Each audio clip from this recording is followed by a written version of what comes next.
प्यारे बच्चों नमस्कार। मैं मोहम्मद शमसूल अंसारी जीडी गोयनका गया बिहार से आप लोगों के समक्ष सर्वनाम प्रकरण पुनः लेकर के प्रस्तुत हुआ हूँ कि आप लोग ठीक से पुनः इसको समझ पाएँ, आपकी पुनरावृत्ति हो जाए और आप लोग ठीक ढंग से पुनः इसको समझ पाएँ। इसलिए सर्वनाम पुनः आप लोगों के समक्ष लेकर के प्रस्तुत हुआ हूँ। तो सबसे पहले सर्वनाम के बारे में मैंने आप लोगों को यह बताया था कि सर्व और नाम सभी संज्ञाओं के लिए, ठीक है, सभी संज्ञाओं के स्थान पर जो शब्द प्रयुक्त होते हैं वह सर्वनाम होते हैं, ऐसे समझ सकते हैं। या फिर मैंने आपको उदाहरण के माध्यम से बताया था कि रोहन एक किसान है, वह रोज़ सुबह खेत जाता है, ठीक है। तो रोहन संज्ञा है और रोहन के स्थान पर वह शब्द आ गया है। इससे रोहन जो है संज्ञा की पुनः पुनरावृत्ति नहीं आई है, रोहन शब्द पुनः नहीं आया है, ठीक है। तो संज्ञा के बदले में जो शब्द प्रयोग किए जाते हैं या संज्ञा शब्द की पुनरावृत्ति को रोकने के लिए जिन शब्दों का प्रयोग किया जाता है उसे सर्वनाम कहते हैं, ठीक है।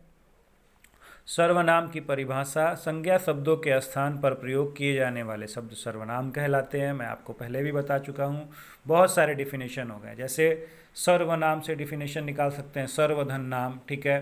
सभी नामों के स्थान पर, सभी नामों के लिए जो शब्द प्रयुक्त होते हैं। और ये भी कह सकते हैं कि संज्ञा की पुनरावृत्ति जो शब्द रोकते हैं वह सर्वनाम कहलाते हैं, या फिर संज्ञा के स्थान पर प्रयोग किए जाने वाले शब्द सर्वनाम कहलाते हैं। इसके बाद मैंने आपको बताया था कि सर्वनाम के अंतर्गत जो है सभी सर्वनाम जो है स्त्रीलिंग और पुल्लिंग के लिए समान रूप से प्रयोग होते हैं। जैसे मैं खाना खा रहा हूँ, ठीक है। तो इसमें खाना खा रहा हूँ, मैं क्या है, सर्वनाम है। वाक्य क्या हो गया, खा रहा हूँ।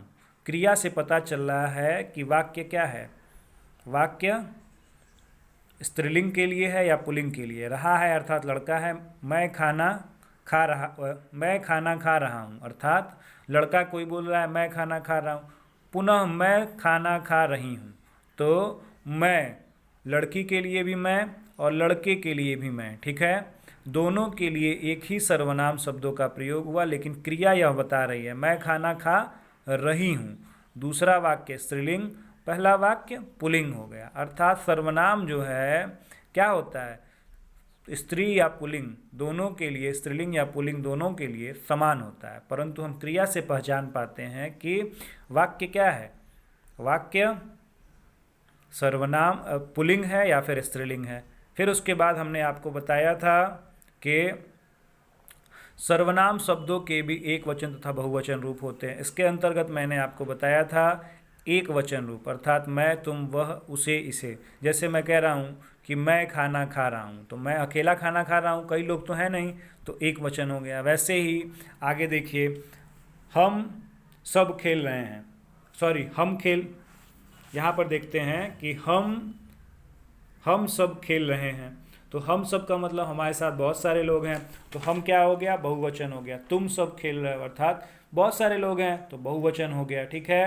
तो सर्वनाम भी जो है, सर्वनाम भी एक वचन और बहुवचन रूप में होते हैं। एक वचन के अंतर्गत मैं, तुम, वह, उसे, इसे, और बहुवचन के अंतर्गत हम, तुम, वे, ये, उन्हें आदि।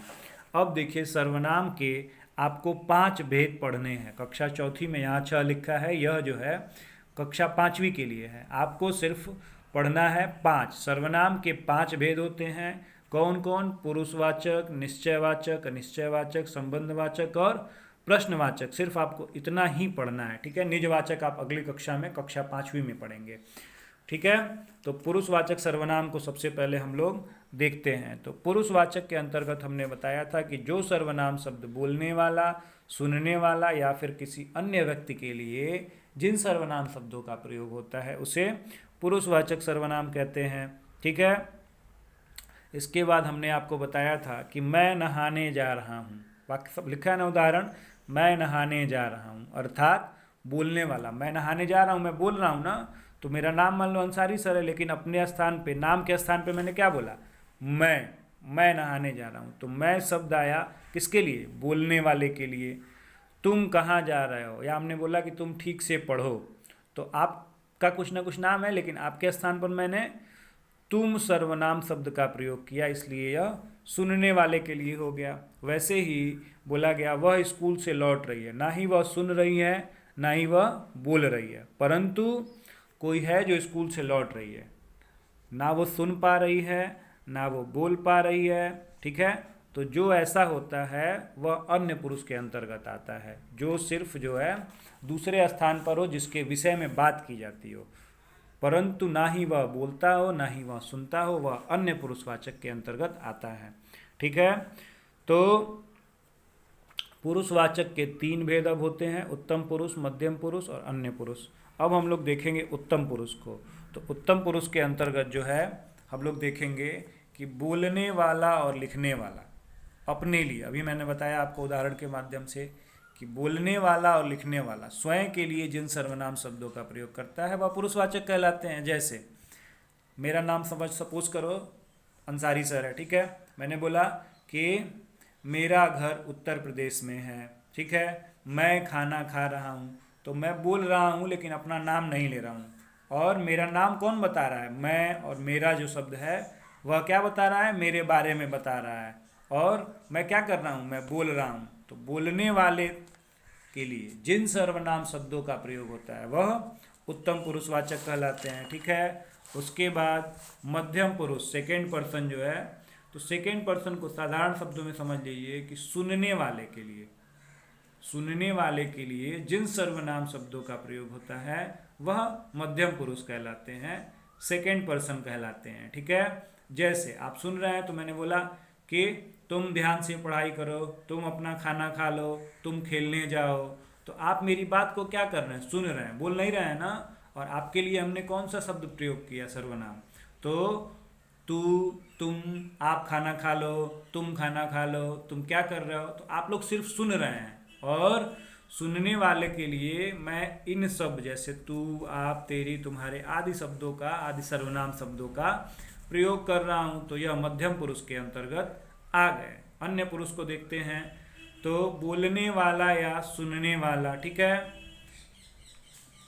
बोलने वाला या फिर सुनने वाला जब किसी तीसरे व्यक्ति के बारे में बात करें, ठीक है, जैसे वह खजूर का पेड़ है, तो खजूर का पेड़ ना ही बोल रहा है ना ही सुन रहा है, लेकिन कोई बता रहा है कि वह खजूर का पेड़ है, खजूर का पेड़ कहीं दूर खड़ा है, उसके बारे में वार्ता की जा रही है, बात की जा रही है, परंतु ना ही खजूर का पेड़ बोल सकता है और ना ही सुन सकता है। ठीक है, तो वह क्या हो गया, अन्य पुरुष हो गया।